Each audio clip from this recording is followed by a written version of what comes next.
모든 상담소.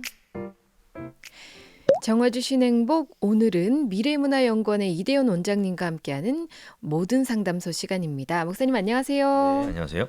반갑습니다. 네, 반갑습니다. 네, 오늘 이렇게 또 6월 하면은 저희가 정말 나라를 생각하는 마음이 조금 많아지는 그런 달이잖아요. 6월에 이제 첫 번째 모든 상담소를 이렇게 문을 열게 됐습니다. 네, 요즘 어떻게 지내고 계신가요? 날씨가 많이 추워지네요, 아, 희한하게. 그쵸.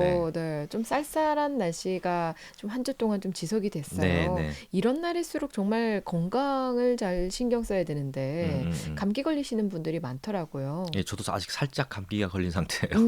네. 그럼에도 불구하고 오늘 이 자리 나와주셔서 감사드립니다. 아이고, 뭐그 정도로 갖고 싶. 네, 오늘은 저희가 또 모든 상담소가 저희의 이게 신앙의 진솔한 고민들을 풀어가는 그런 시간이잖아요. 네, 오늘의 질문이 올라와서 또 전해드리도록 하겠습니다. 이런 질문이에요. 구원의 확신을 갖는 게 중요한데 때론 나처럼 살아도 구원받을 수 있을까라는 두려움이 생겨 마음이 흔들릴 때가 있습니다. 음, 이렇게 구원의 확신이 흔들릴 땐 어떻게 해야 할까요? 라는 질문을 올려주셨어요. 음, 그쵸. 구원의 확신이 사실 우리에게 가장 중요한 것이잖아요. 음, 근데 사람이기 때문에 뭐 어떤 믿음이 연약하다면 이런 것들이 흔들릴 수도 있을 텐데, 이럴 땐 음. 어떻게 해야 되는지 그런 질문을 주셨어요. 어, 그 구원에 대한 확신 문제는 어, 우리가 성장하는 과정에서 굉장히 중요하다고 강조되는 것들이거든요. 음, 그러다 보니까 사람들이 이 마음에 여러 가지 생각이 들 수도 있고, 심지어는 뭐 목회자들도 마찬가지입니다. 그런 생각이 들 수 있음에도 불구하고 그걸 겉으로 드러내지 않아요. 음, 그래서 저는 이 질문을 하신 것 자체가 굉장히 용감하다라는 생각이 들어요. 음, 용감하다? 좀 표현이 굉장히 긍정적이다 이렇게 음, 생각을 합니다. 예. 일단 이분이 주신 질문을 잘 생각해 봐야 될 것 같아요. 이게 언뜻 이 질문이 구원에 대한 확신 이것에 관련된 질문인 것 같은데, 가만히 들어보면 구원의 확신에 대한 질문이라기보다는 내가 기독교인으로서 어떻게 사는 것이 옳은 것일까요? 라는 질문에 더 음. 가깝게 느껴져요.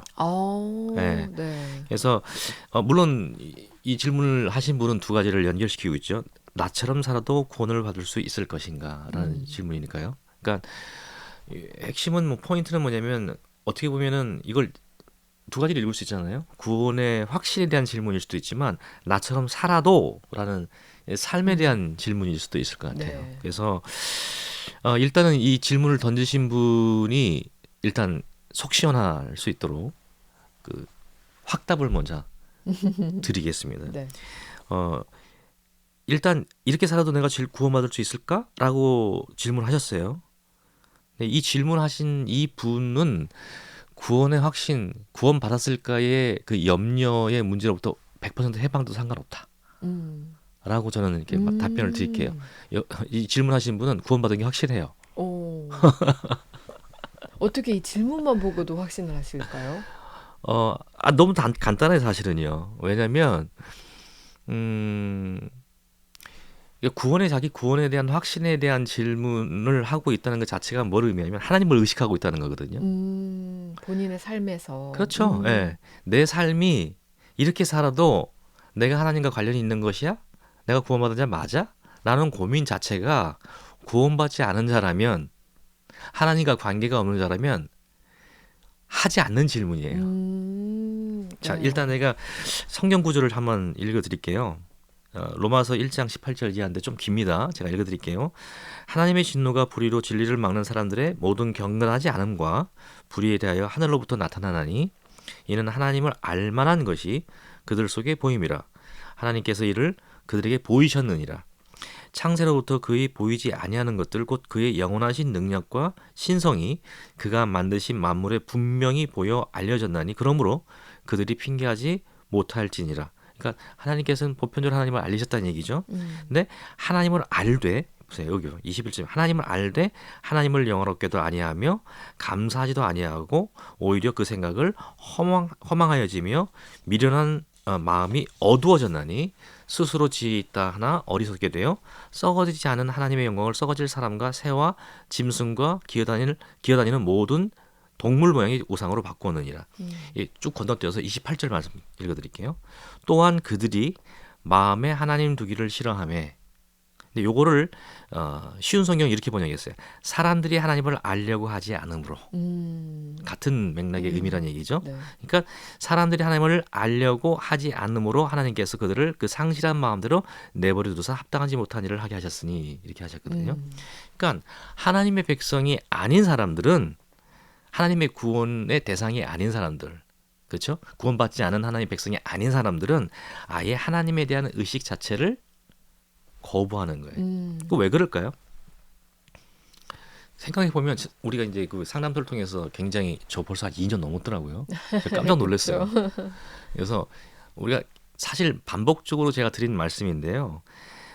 하나님을 의식한다는 것은 내가 중심이었던, 내가 주인되었던 내 삶에서, 그래서 내가 기준에서 모든 걸 판단하는 그러한 삶의 자세로부터 그 기준을 하나님으로 옮겼다는 걸 의미하거든요. 근데 타락한 인간들은요, 이 자체가 불가능해요. 왜냐하면 타락의 속성 자체가 뭐죠? 하나님을 거부하고 내가 나의 주인됨을 선언하는, 그게 타락의 가장 근본 동기예요. 네. 그러니까 하나님같이 내가 지식을 갖고 지혜를 갖고, 그러므로 내가 하나님처럼 되려고 하는 욕망, 욕구, 이게 인간의 타락의 본질이거든요. 그러니까 그 모든 인간들은 기본적으로 이기적인 속성을 갖고 있어요. 그러니까 모든 것들이 내 중심으로 돌아가야 돼. 뭐 우리가 뭐 갑을 뭐 이런 논란도 있고 하잖아요. 그다음에 빈부격차가 날수록 확대되고 있다. 이러한 모든 논란의 핵심에는 사실은 인간의 본질, 타락한 인간의 본성이 작동하고 있는 거거든요. 모든 것이 나를 중심으로 해야 돼요. 내가 나눠주고 싶은 것도 내가 하고 싶어야 돼. 나눠주고 싶은 것도 빼앗는 것 내가 중심이 되는 거예요. 내 판단으로 해야 되는 거예요.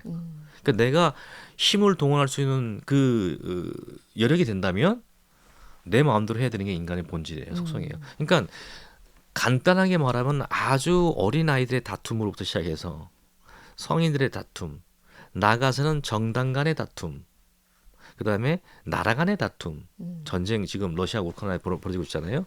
그 다음에 종교 간의 심지어는 다툼마저도 사실은 이 타락한 인간의 본성이 작동하고 있는 거예요. 쉽게 말하면 이거죠. 왜 내 뜻대로 안 해?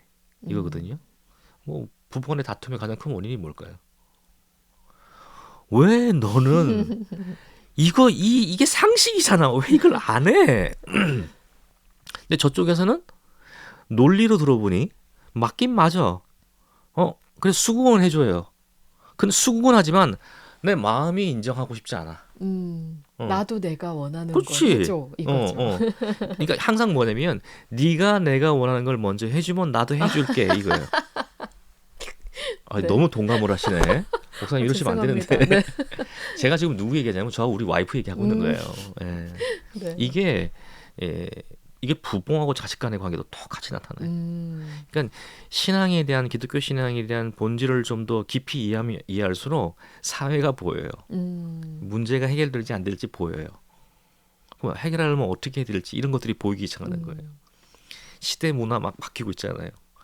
그 문화의 바뀜 속에서 변하지 않은 본질이 있어요. 이런 것들이 눈에 보이는 거예요. 자, 그래서 지금 이 질문하신 분은 기본적으로 뭐죠? 내가 이렇게 사는 게 하나님의 그 뜻에 합당한 건 맞아? 합당하지 않다면 내가 구원받은 건 맞아? 이 고민이잖아요. 네. 어떻게 보면 구원에 대한 의심을 하고 있는 것처럼 보이지만 이건 의심이 아니에요. 이거는 저는 이런 의심과 이런 그 뭐랄까요, 좀 이 생각들, 질문들은 자유스럽게 신앙 공동체에서 나와야 된다고 생각해요. 자꾸만 이게 중요하고 이게 중요하고 이거 안 믿으면 믿는 거 아니야라고 생각 때문에 속으로는 질문들이 엄청 싫게 많으면서 속으로는 심지어는 의심까지 하면서도 아는 척 믿는 척 한단 말이에요. 이런 것들이 오히려 신앙 공동체를 장기적으로 볼 때는 훼손하게 되는 문제로 발생을 합니다. 네. 그래서 오히려 이런 질문하신 분은 전 건강한 질문이라고 생각하고, 그리고 거듭 말씀드리지만 이 고민을 하고 있는 것 자체가 이분은 이 질문하신 분은 이미 구원받은 자는 확실한 범죄에 들어서고 있다는 거예요. 네, 하나님을 그렇죠. 의식한다는 그런 기본 전제가 깔려 있기 그렇죠. 때문에 이미. 그거 안 하면 음, 자기 구원에 대한 의심하겠어요? 음, 내가 진짜 이렇게 그러니까 이분의 전제는 뭐냐면 내가 지금 이렇게 살고 있는데예요. 내가 지금 이렇게 살고 있는데 내가 구원받은 건 맞아 이거거든요. 음, 그러니까 삶의 문제가 내가 여러 가지 문제가 있어. 하나님의 기준에 보고 내 신앙 양심 비춰볼 때. 근데도 나는 지금 어그러지긴 가고 있잖아. 나는 맨날 넘어지고 실패하고 있잖아. 근데 나 구원받은 건 맞아? 이 질문이잖아요. 음, 없다니까요. 구원받은 거 맞으세요. 그러니까 지금 이 질문자에게 제가 100% 확신을 드릴게요. 절대 의심할 필요 없습니다. 음. 지금 그런 의문과 질문을 제기하신 것 자체가 구원받았다는 확증입니다. 네. 라고 말씀드리고 싶어요. 만약에 이것을 이렇게 질문으로 꺼내지 않고 혼자만 끙끙 앓고 있다면 네. 상당히 힘들었을 텐데 사실 그렇기 때문에 이 질문하는 것 자체가 건강하다, 긍정적이라고 말씀하신 게 네. 좀 이해가 많이 돼요. 네, 맞아요. 그 사실 저희 나라 뭐랄까요, 우리 한국인들의 마음이랄까요, 정서랄까요, 음. 격식을 자꾸 차리려고 하고 음. 교회 안에서도 그런 경향들이 음, 상당히 음. 많잖아요. 그러다 보니까 말씀하신 대로 그런 질문들을 꾹꾹 눌러 담는 경향들이 많은 것 같아요. 그러니까 그런 거죠. 내가 이 질문하면 내가 이 장로인데, 음, 심지어 내가 목사인데, 그쵸. 이런 질문을 하는 것 자체가 굉장히 부적절한 것 같아. 아니 장로라 되는 사람이, 아니 권사님이나 되는 사람이 아직도 그 질문 속에 그런 상식적인 질문하세요? 이 얘기 들으면 한국 문화는 기본적으로 이거 수치 문화거든요. 길티 문화, 그 법으로 뭘 따지는 거라기보다는 내가 수치심을 느끼냐고 따지는 거거든요. 이게 수치심을 느끼는 거예요. 부끄러운 거예요. 그러니까 그런 질문들을 드러내지 않고 감추거든요. 근데 제가 많은 분들하고 소위 말하는 이제 평신도라고 하시는 분들하고 이 얘기를 대화를 나눠보면 제가 늘 하는 거 질문 많이 하세요. 교회 가서 목사님들한테 의문이 있으면 질문하세요. 막 던지도 질문하지 말고 목사님 제가 너무 고민이 많은데요. 이런 거 내가 좀 고민해요. 아주 겸손하게 질문하라고. 근데 이분들이 대답하시는 공통적인 답변이 뭔지 아세요? 목사님이 혹시 아세요? 왠지 알 것 같아요. 뭘까요? 질문하면 싫어하신다고. 그러니까 목사님들 질문하면 싫어한다는 거예요. 근데 그게 본인의 느낌일 수 있어요. 싫어한다는 느낌일 수 있어요. 그쵸. 네. 맞아요. 그거일 수도. 근데 실제로 싫어하는 것일 수도 있어요. 왜 싫어할까요, 목사님들이? 모르겠어. 어떻게 대답해야 될지. 그러니까 목사님들도 이 문화 자체가 익숙하지 않으니까 또 그럴 수 있겠어요. 그렇기도 하고 그쵸? 목사님들도 사실 잘 모르겠는 거예요. 어떻게 답변해야 될지. 지금 어느 목사님한테 이 질문이 딱 던져졌어요. 어떻게 답변하실까요? 저처럼 답변할까요? 그렇게 답변하실 수 있는 분들이 좀 많았으면 좋겠어요. 근데 현실은 그렇게 많지 않아요. 그럼 뭐라고 보통 답변하면 기도합시다예요. 제가 기도할게요. 자, 우리 기도합시다. 주님 이 시간에 이 영혼에게 하나님께서 믿음의 확신을 주셨고 그거예요. 그리고 뭐냐면 우리가 성경 많이 읽으세요. 성경 많이 읽고 기도 많이 하는 건 굉장히 중요한 거죠. 기독교 신앙에서 아주 본질적인 부분이니까. 그런데 문제는 뭐냐면 모든 질문과 모든 의심을 거기로 환원시켜버린다는 거예요. 그러니까 질문한 사람은 어떠한 답도 듣지 못해요. 답이 똑같으니까. 그러니까 목사님들 입장에서 자꾸만 질문 오는데 해줄 만한 답변은 별로 많이 없어. 그러니까 불편해지죠. 그러니까 저는 그럼에도 불구하고 좋은 성도는 많은 질문하는 성도입니다. 우리에게. 왜냐면 목사님들 입장에서 한두 번은 체면치료 어떻게 넘어간다 하더라도 서너 번 계속 이런 질문을 받아보세요. 그럼 목사님들도 고민이 되거든요. 그럼 어떻게 할까요?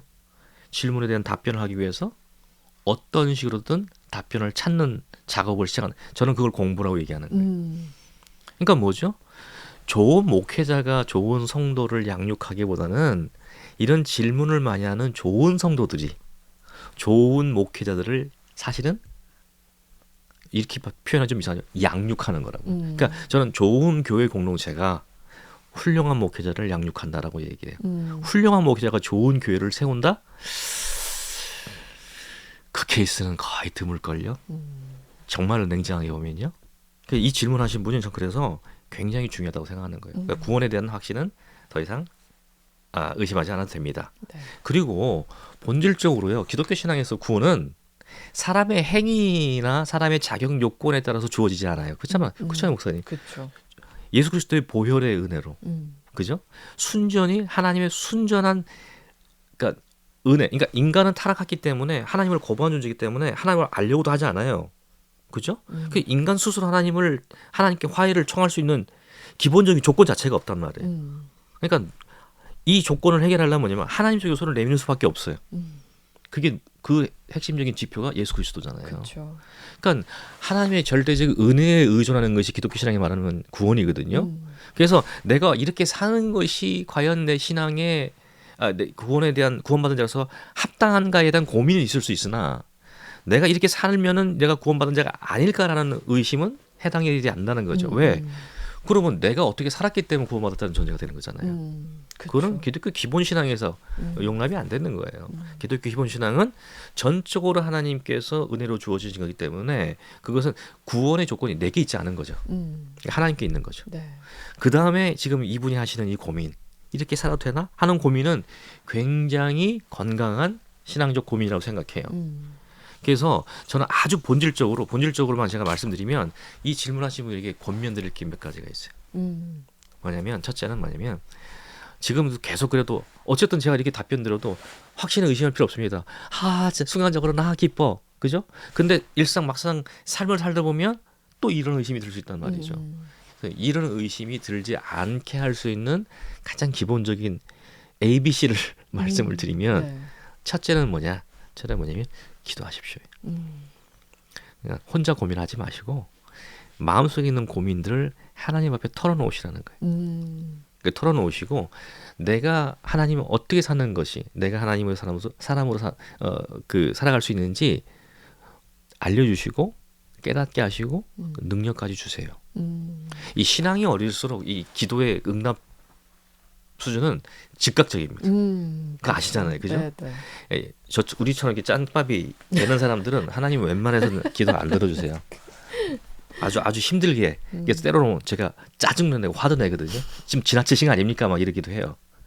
근데 신앙이 어릴수록 반응이 빠르다는 거죠. 그래서 지금 이 고민하신 분이 만약에 신앙이 어린 분이라면 이 고민을 안고 하나님께 나아가면 우리가 무릎으로 나간다 이런 표현하잖아요. 제가 말하는 건 꼭 시간과 정해놓고 장소를 정해놓고 하라는 그런 기도가 아니에요. 기도의 기본은 하나님과의 대화니까 어디가 됐든지 간에 순간순간 생각날 때마다 하나님께 질문하시고 하나님께 기도하시고 예수 그리스도 이름으로 그게 기도라고 생각해요. 기도로 나아가십시오. 둘째, 굉장히 기본적인 얘기입니다. 성경 묵상하세요.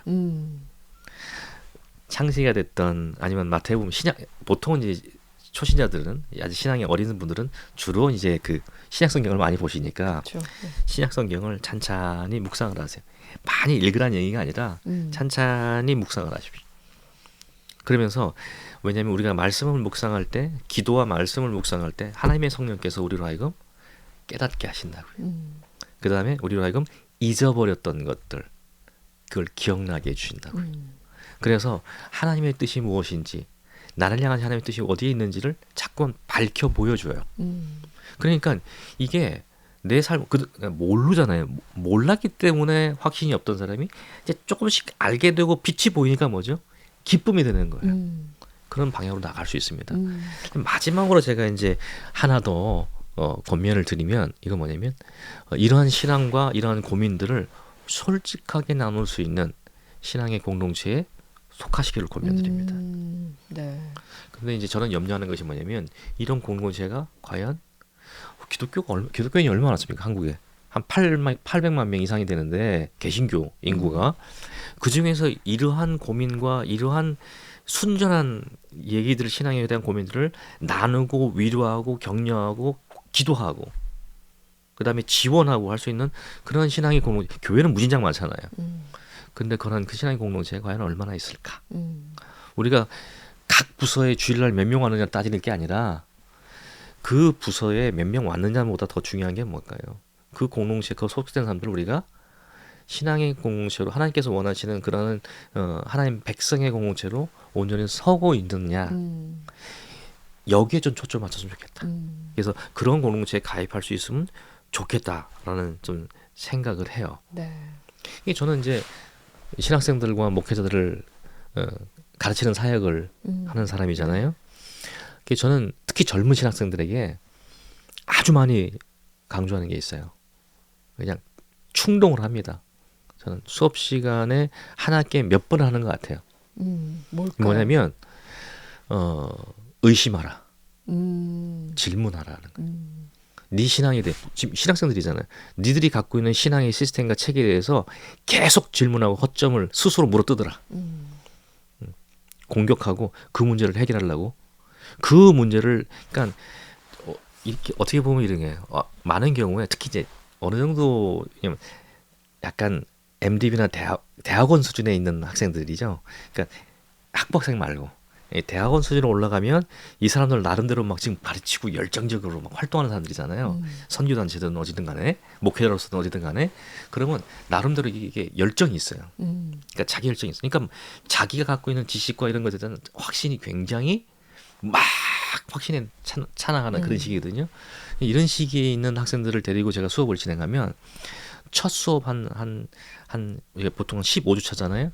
근데 15주차 한 5주차 길면 5주차까지 한 3주 4주차까지는요. 굉장히 공격적인 질문들을 해와요 저한테. 제가 이런 식으로 막 얘기를 하니까 그거에 일종의 반발이에요. 도대체 이 양반이 우리를 알기를 뭘로 알고 이런 질문들이에요. 그러니까 제가 다 알아요 느낌을. 근데 이게 길어봐야 5주차고 5주차 넘어서기 시작하면 이분들이 점차적으로 조용해지기 시작해요. 그리고 고민을 하기 시작해요. 심각하게. 왜냐면 제가 자꾸만 자기들이 갖고 있는 지식체계라든지 신앙의 체계들을 공격하거든요. 수업 시간에. 수업 시간에 제가 만든 과목을 통해서 계속 질문을 던지고 계속 공격을 해요. 이거에 답변하라고. 이거에 답변하라고. 이 답변하지 않으면서 왜 제가 그런 식으로 공격적으로 학생들에게 도전을 하냐면 자기 안에 있는 심지어는 질문을 하고 의문하는 게 믿음 없음과 연결되는 경향이 되게 많아요.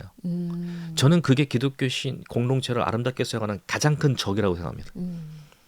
의심할 수 있는 자유, 질문할 수 있는 자유가 허용이 돼야 돼요. 그걸 누구부터 해야 돼요? 앞으로 목회자가 되고 사역자가 될 사람들부터 그게 있어야 돼요. 자기 안에 있는 의문과 질문조차도 해결하지 않은 그러한 목회자들이 이런 질문과 의문을 가진 사람들을 어떻게 가르칠 수 있겠어요? 소경이 소경을 인도하는 격이죠. 그러니까 서로 뭐예요? 맹신적인 신앙만 갖고서는 그것만 교회 안에 충만한 거예요. 그거 아닌 사람들 질문 있고 그러니까 질문 있고 의문 있는 사람들 어떤 사람들이죠? 주로 쉽게 말하면 똑똑한 사람들이에요. 그러니까 똑똑한 사람들은 뭐 교회 안에서 못 견디는 거예요. 특히 젊은 친구들이. 무슨 질문하고 무슨 의문을 제기하면 이게 칭찬받지 못해요. 이상한 애로 취급받고. 어른들 세계에서 뭐죠? 자꾸만 교회 분란 일으키지 마. 자꾸 그런 얘기를 왜 자꾸 하냐고. 믿음 될 걸. 이러니까 뭐죠? 못 견뎌요 그 안에서. 응? 이게 허용이 돼야 돼요. 그건 건강함이에요. 맞아요. 네. 이게 저도 이제 학생으로 또 배우고 또 신앙인으로 살아가면서 이런 질문들이 생길 때가 많은데요. 이런 질문을 할 때 때론 저도 좀 부끄럽다고 느낄 때가 있거든요. 하지만 질문을 하고 생각을 하고 고민을 하고 거기에 대해서 공부를 하고 하다 보면은 내가 자라가고 있다는 생각이 참 많이 들어요. 그래서 참 그런 질문들 좀 허용할 수 있는 분위기가 우리 교회 안에 더 많이 있었으면 좋겠다라는 생각도 들고 내가 가지고 있는 약점을 덮으려고만 하는 게 아니고 꺼내놓을 때 내가 성장할 수 있다라는 이런 긍정적인 마음가짐을 갖는 게 더 중요할 것 같아요. 제가 이런 생각을 갖고 이런 걸 강조하는 이유는 제가 이제 유학을 갔을 때 MD부 과정부터 저는 유학을 갔거든요. 갔고 MD부 과정을 졸업을 했는데 제가 성적이 꽤 괜찮아요. 괜찮았는데 한국에서 지금 미국에서 한인 목회를 아주 잘하시는 제 친구 목사님이 있는데 이 친구는 한국에서 고신에서 MD부를 하고 온 친구예요. 뭐 아주 열심히 공부한 친구예요. 와가지고 둘이 얘기를 하는데 내가 너무 배우는 게 많은 거예요. 그 내가 해결되지 않았던 문제들이 있거든. 내 신앙에 고민들이 있거든요. 그 누구한테 털어놓지를 못해. 근데 나도 전도사인데 털어놓지를 못하는데 이 친구하고 같은 전도사니까 같은 얘기를 하는데 이 친구가 나한테 도움을 주는 거예요. 뭐 예정론 뭐 이런 거 뭐 얘기하면서 근데 내가 너무 고마운 거죠. 그때부터 그때가 계기가 돼서 제가 생긴 게 뭐냐면 질문과 의문을 하자. 그러니까 내가 갖고 있는 신앙에 대한 그 지식 체계가 있고 믿음의 체계가 있잖아요. 그 책임의 허점을 내가 덮으려는 게 아니라 내가 막 맞아요. 찾는 거예요. 내가 찾아가지고 내 허점에 대한 질문을 내가 공격적으로 하는 거예요. 이거 답변 못하면 누가 와서 질문하면 너 어떻게 답변할래요? 그러니까 그거에 대한 걸 해결하기 위해서 공부하는 거예요. 그게 그때 시작된 공부의 방식이 지금까지 20년이 넘도록 지금 이어지고 있는 거예요. 그러니까 지금 그래서 저는 가장 좋은 신앙에 잘하는 방법 중에 하나는 뭐냐면 자기 속에 있는 의심과 질문들을 해결하는 방식으로 해라. 그걸 해결해 줄 수 있는 그것을 조언해 줄 수 있는 선생을 찾고 목회자를 찾아라. 맞아요. 그게 복이다. 네. 항상 이렇게 가르쳐요. 정말 그리스도의 장성한 분량까지 자라가야 하는데 그 성실히 그 자라감을 우리가 수행해야 하는데 자꾸만 덮어놓고 있는 거는 그냥 그 자리에 머물러 그렇죠. 있는 거거든요. 맞아요. 그렇죠? 오히려 후퇴하는 거죠. 네. 왜냐하면 그래서 세상의 지식 세계는 계속 앞서 나가고 있거든요. 맞아요. 그거에 대한 답변을 우리가 못 하는 거예요. 우리 모든 상담소를 통해서 우리 어떤 질문의 세포랄까요? 그런 것들이 많이 깨워지는 것 같습니다. 오늘도 이렇게 귀한 질문을 주신 분과 또 귀한 답변을 주셔서 뭔가 좀 공부하는 귀한 시간이었어요. 공부뿐만 아니고 어떤 도전도 되는 귀한 시간이었습니다. 오늘 함께 해주셔서 네, 감사드립니다. 고맙습니다. 네, 지금까지 미래문화연구원의 이대현 원장님과 함께했습니다.